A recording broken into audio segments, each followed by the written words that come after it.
That's good, isn't it? Your face, I watched your face as I know you normally say an outro, but you were speechless right then. The first time you heard that, you were speechless. Admit it. That was beautiful.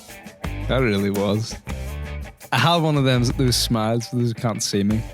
It was just one of those smiles of appreciation, understanding, and empathy with what was being said there. I 100% felt that.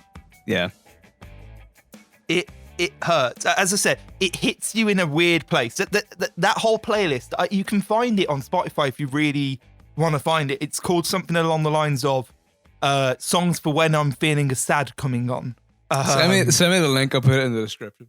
I'll say, yeah. I mean, I do loads of playlists, and there's loads of great playlists on my personal James Harriman profile. If you search me on Spotify, you'll find playlists that I feature on my Spotify, and I do playlists, but that particular one I listen to just when I'm not feeling that great, and often it's when something's gone wrong, like I've had an argument with someone, or I don't know, I've done something stupid and completely fucked everything up again. And that kind of that introspective moment of thought from that song, you sit and listen to songs like that, and Into My Arms by Nick Cave and the Bad Seeds is on that as well, and there's some just honest, heartfelt, heartbreaking songs, and these artists like Dandelion Hands and Elvis Depressedly and all these, fantastic name, but all these really dark, it almost falls into anti-folk. I know I'm talking about folk a lot, but there's this argument of anti-folk, which is forget about the production, forget about your voice, use shitty synths, use your Logic, your MacBook mic or your phone recording, just get it down and get those feelings out. And that's what that song is. And it really puts you into a weird place. I mean, even listening to it now, it's put me into a weird mental space.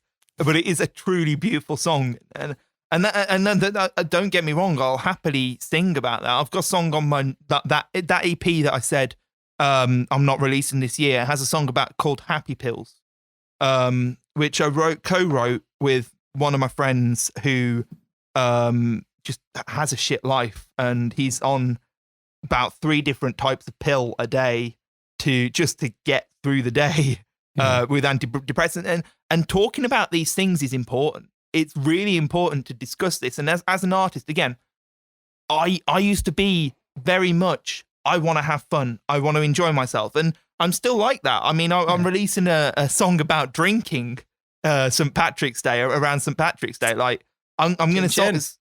Chin chin. Oh gosh, I've got a drink now. Hold on. I'm releasing an album of drinking songs and folk songs, but I feel that I, as an artist, have an obligation to put these feelings out there. Like I said, I listen to these songs to feel those feelings.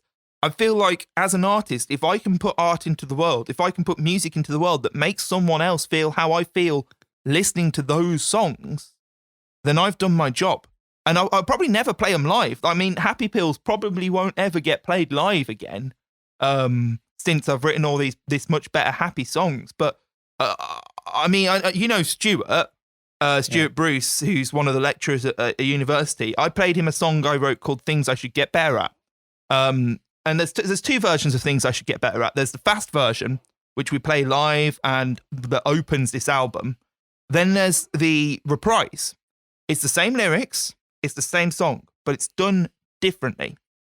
It's inspired by these Bruce Springsteen ideas, actually, of taking a sad song and making it happy. I've taken a happy sounding song and made it introverted, and all of a sudden these lyrics sort of become something else. They talk to you in a different way, and honestly, Things I Should Get Better At, I kid you not, the first time that I played it to the class, I think he definitely had a tear in his eye. I think everyone had a tear in their eye. I know that sounds a bit self-centered, but even I had a tear in my eye. Every time I play the slow version, I get a little bit teared up, because it's about things I should get better at. I should get better at not blaming everyone else for my mistakes. I should get better at being practical and not, that kind of thing. And so, yeah, let's talk about something happier, because we're going to be on depression for the rest of the episode, and that's not a good place to be. No, that's not what happens in this podcast, my friend. It always comes back to some lighter mood eventually. But it's good to dig in to the deeper elements, because realistically, we all need to talk about it. We all have that place in our psyche where it's a need to talk about these things. And even though it's kind of cathartic, talking about these things gets a lot off your chest, which brings us to a song I'd like to talk about, My Darling Dopamine by Daze and Daze. Oh, yes. Do you know Daze and Daze?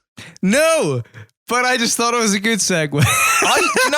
I was gonna segue it to that. I was gonna let you finish whatever you were saying, and I was gonna say songs about being sad can be happy. Yes. So I really got into Daze and Daze again. We're doing a lot of folk punk today. I don't know why. There was loads of stuff. It's part of you, my dude. It's part of you. I'm hoping that you might put this short list, playlist in the description, so people can check out all the songs. Because I do, cheeky plug, I do the Listen to This playlist every month. And I put all the music that I'm listening to and vibing with on that playlist. So you should check that out. But this playlist, I've really tried to include my influences. And the most recent of those influences is Daze and Daze. This song, you'll hear the vocals aren't that good. No offense to that. This is folk punk as fuck. This is a couple of people with acoustic guitars, washboards, and all those things expressing feelings, but it's happy. It's about, I don't even know how to express what it's about. It's just sort of, oh my darling dopamine. It's a da ba da ba da ba da. It's the mildest version of chaos I can see. That's my kind of... I did listen to it, and in terms of the instrumentation and what's being said, it's like, it seems a little bit off-putting, but it's also quite calming. This is nothing. You can listen to some proper folk punk and particularly some of the stuff on their albums and that, and it gets even weirder and darker than this. But yeah, it's sort of, as I said, expressing your feelings without having to worry about that polishness and that production.